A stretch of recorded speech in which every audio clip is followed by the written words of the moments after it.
ये आपका कक्षा 10 गणित 2023-24 का बिल्कुल वायरल मॉडल पेपर और ये है इसका पूरा सलूशन। आज की वीडियो में इसका पूरा सलूशन बताएंगे। अगर आपका भी पेपर 27 फरवरी को गणित का है तो इस पेपर को यदि आप फुल सलूशन देख लेते हो तो आपका गणित में 70 में 65 नंबर बिल्कुल फिक्स हो जाएगा, क्योंकि काफ़ी ज़्यादा वायरल ये मॉडल पेपर है और इसी से मोस्टली क्वेश्चन जो है आपके गणित के यानी कि मैथ के पेपर में सीधे सीधे देखने को मिलेंगे। क्योंकि मैथ के पेपर में होता क्या है कि केवल अंक चेंज करके दे दिया जाता है। जैसे यहाँ पर यही क्वेश्चन सेम दिया जाएगा, लेकिन मतलब कि यहाँ पर 60 दिया है तो इसके जगह पर 30 दे दिया जाएगा, और ये 3 है तो इसके जगह पर 4 दे दिया जाएगा। मतलब कि अंक चेंज कर दिया जाता है, लेकिन सोल्यूशन करने का प्रोसेस सेम रहेगा, इसी तरीके का सेम रहेगा। तो आज की वीडियो में इसको अच्छे से देख लेना। 70 में 65 नंबर बिल्कुल फिक्स हो जाएगा और सेम पैटर्न पर सॉल्व करना है, और इसका पूरा सोल्यूशन आपको आज की वीडियो में बोर्ड की कॉपी पर कैसे करना है इस पर बताएंगे। वीडियो बहुत ज़्यादा इंपॉर्टेंट है, वीडियो को शुरू से लेकर लास्ट तक जरूर देखना। वीडियो को लाइक कर देना, शेयर कर देना।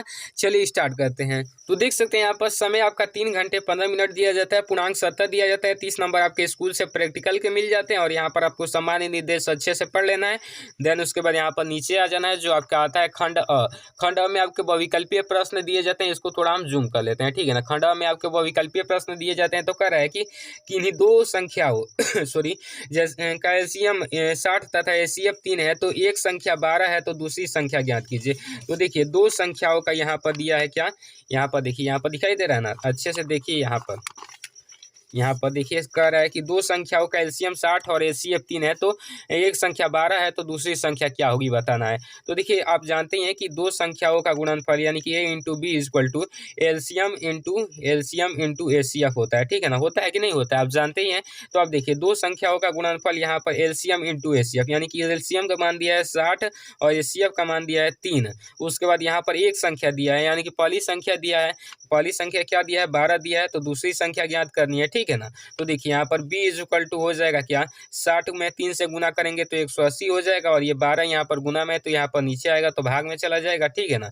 अब कटाइए 6 से, 6 3 18 30 हो जाएगा, और यहाँ पर 6 दूना का 12, यहाँ पर 15 दूना का 30 हो जाएगा, यानी कि 15 इसका आंसर है। तो देखिए 15 कौन सा ऑप्शन है, 15 ये जो है 2 वाले ऑप्शन में है, तो यही आपका राइट हो जाएगा। सॉरी, चलिए यही राइट हो जाएगा। उसके बाद देखिए यहाँ पर अगला कर है कि एक शून्येतर परिमेय संख्या और एक अपरिमेय संख्या का गुणनफल होता है। देखिए परिमेय संख्या और अपरिमेय संख्या का गुणनफल क्या होता है। देखिए परिमेय संख्या और अपरिमेय संख्या का गुणनफल क्या होता है।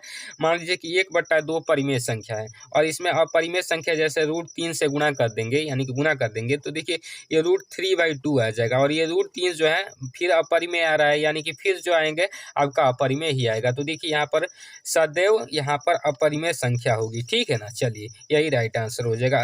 अगला कर है कि रेखा युग्म समीकरण x + 2y - 5 = 0 और 4x - 8y - 20 = 0 के हल होंगे। यहाँ पर के हल होंगे क्या बताना है, एक अद्वितीय होंगे या परिमित रूप से अनेक होंगे, या फिर कोई हल नहीं होगा, या फिर दो हल होंगे। तो देखिए आप जानते ही हैं कि a1/a2 b1/b2 और C1/C2 होता है ये। अगर ये बराबर हो गए, तीनों बराबर हो गए, तो मान लीजिए कि ये तीनों बराबर हो गए तो उसके अपरिमित रूप से अनेक हल होंगे, और ये दोनों बराबर हो गए तो उसके एक हल होंगे, ठीक है ना। और कोई बराबर नहीं हुआ तो उसके मतलब कि एक भी हल नहीं होंगे, ठीक है ना। तो देखिए इसको बराबर करते हैं, तो देखिए a1 के जगह पर ये दिया है x की यानी कि 1 दिया है, ठीक, और यहाँ पर a2 के जगह पर 4 दिया है, ठीक। उसके बाद यहाँ पर b1 के जगह पर 2 दिया है, और यहाँ पर b2 के जगह पर कितना दिया है 8 दिया है। फिर C1 के जगह पर -5 दिया है, और C2 के जगह पर -20 दिया है, ठीक। अब कटाइए, यहाँ पर एक माइनस से माइनस कट गया, 5 एकम 5, 5 चौका 20, और 2 एकम 2, 2 चौका 8। ये देखिए ये तीनों आ रहा है मतलब कि बराबर, यानी कि इसके तीनों जब बराबर आ रहे हैं तो इसके अपरिमित रूप से अनेक हल होंगे, यानी कि ये जो है दूसरा वाला ऑप्शन आपका राइट हो जाएगा, ठीक है ना। चलिए अगला क्वेश्चन कर रहा है कि सॉरी, यहाँ पर कह रहा है कि वह सबसे बड़ी संख्या जिसमें 70 और 125 को विभाजित करने पर शेषफल क्रमशः 5 और 8 प्राप्त हो। तो देखिए इसको सॉल्व करते हैं, कैसे इसको सॉल्व करना है। देखिए यहाँ पर यहाँ पर कह रहा है कि यहाँ पर शेषफल 5 और 8 प्राप्त हो, तो सबसे बड़ी संख्या ज्ञात करना है। तो देखिए इसको क्या करेंगे, सबसे पहले देखिए इसमें ट्रिक क्या लगाएंगे, ट्रिक से इसको सॉल्व कर लीजिए। यहाँ पर 13 से कटाइए, इसको 13 से कटाएंगे तो 13 पंजे 65 हो जाएगा। यहाँ पर 5 बज रहा है और यहाँ पर 13 से इसको कटाएंगे तो 13 छः 78, 13 91 और 13 बटे 104 और 13 नवा 117, यानी कि 13 नवा 117 जा रहा है। तो यहाँ पर 8 बच जा रहा है और यानी कि 5 और 8 यहाँ पर बच जा रहा है। तो यही आपका क्या हो जाएगा, राइट आंसर हो जाएगा। तो ऐसे ट्रिक के साथ भी आप कर लीजिएगा, ठीक। उसके बाद देखिए यहाँ पर अगला करा है कि 3 के प्रथम 5 गुणजों का योग, यानी कि 3 के प्रथम 5 गुणजों का योग क्या होगा। तो देखिए 3 के प्रथम 5 गुणज क्या होंगे, 3 होगा, फिर यहाँ पर 3 दूना का 6 होगा, तो जोड़ रहे हैं सबको, ठीक है ना। और 3 तिया 9 होगा, 3 चौको 12 होगा, 3 पाँचे 15 हो जाएगा। ये 5 गुणज हो गए, 1 2 3 4 5, और इनका योग करना है। तो देखिए 5 और 2 कितना हो जाएगा, 7 हो जाएगा, और 7 और 9 कितना हो जाएगा आपका, 7 और 9 हो जाएगा आपका कितना, 7 3 10 और 5 15, और 15 3 कितना हो जाएगा 18, 18 6 कितना हो जाएगा 24, 24 हो जाएगा कि नहीं हो जाएगा, ठीक 24 हो जाएगा। तो ये 24 का 4 होगा, 4 होगा, और हासिल आपका 2 चला जाएगा, और यहाँ पर 1 और 1 2 है, 2 2 4 हो जाएगा, ठीक, यानी कि 44 आ रहा है।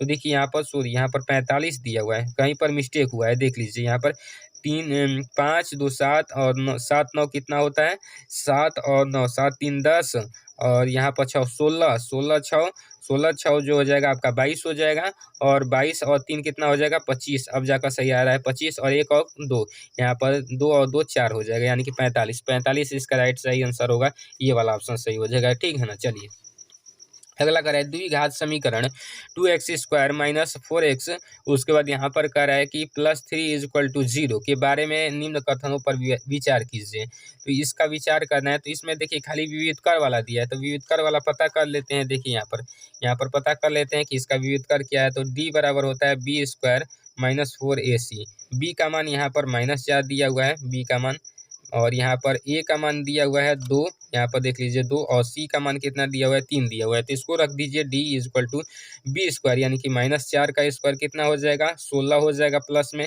और -4ac 4 यानी कि 4, और a के मान कितना हुआ है 2, और c का मान 2 3 6 चौका 24 हो जाएगा, ठीक। अब देखिए d = आपका कितना हो जाएगा, 16 में से मतलब 24 में से 16 घटाएंगे तो कितना हो जाएगा 8 हो जाएगा, और ये भी माइनस में, ठीक है ना, माइनस में होगा। तो ये जो हैंगे मूल जो माइनस में आते हैं उसके मूल काल्पनिक होते हैं।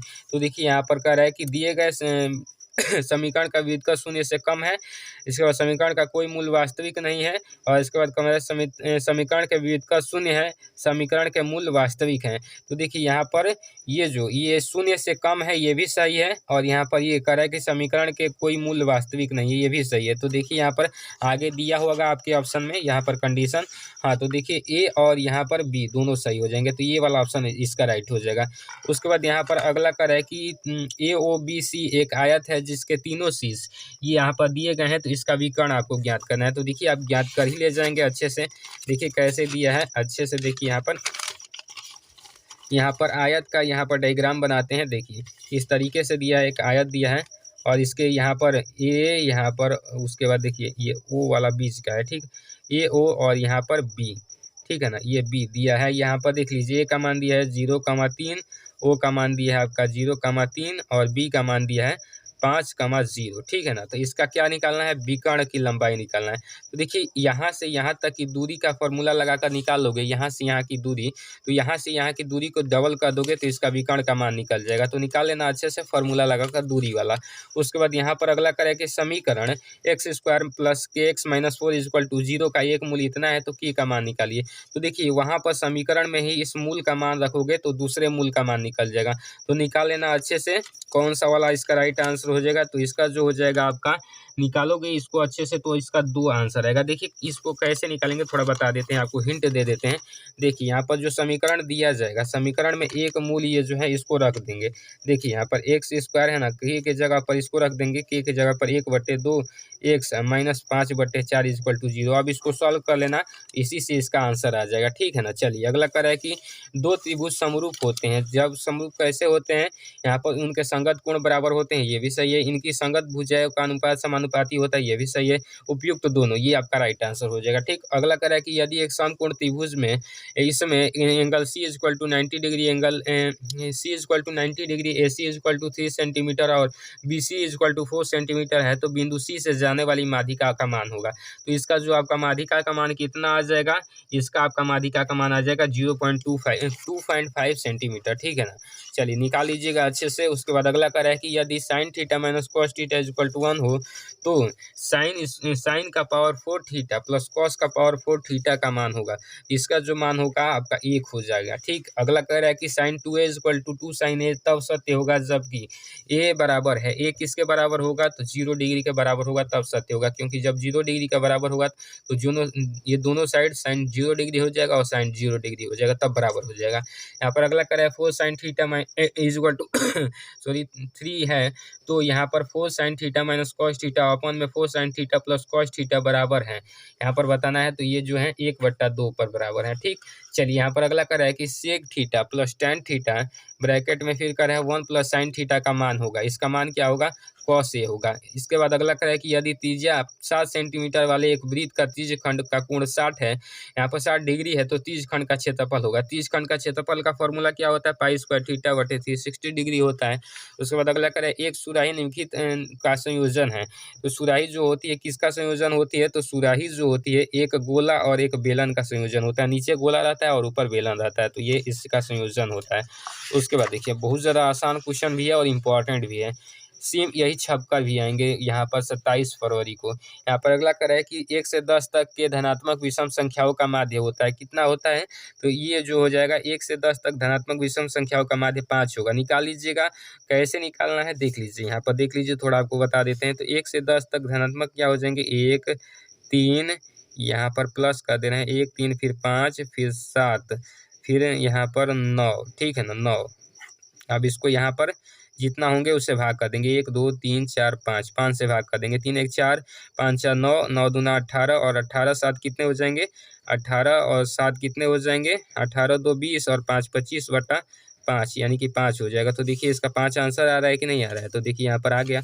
अब देखिए अगला करें, आंकड़ों इतना दिया है, इसका माध्यिका निकलना है, तो माध्यिका का फॉर्मूला लगाओ, यहाँ पर आ जाएगा 33/2।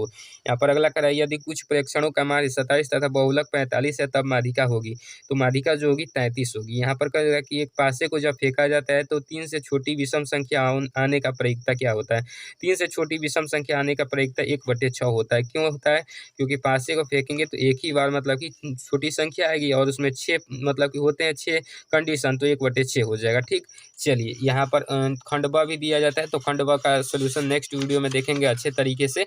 आज के वीडियो में हमने खंड मतलब कि और केवल करा दिया बहुविकल्पीय प्रश्नों का, और इनका सोल्यूशन अच्छे से देखेंगे। तो वीडियो कैसे लगे कमेंट में जरूर बताइएगा। मैं मिलता हूँ आपको इसके नेक्स्ट वीडियो में, तब तक के लिए जय हिंद, वंदे मातरम।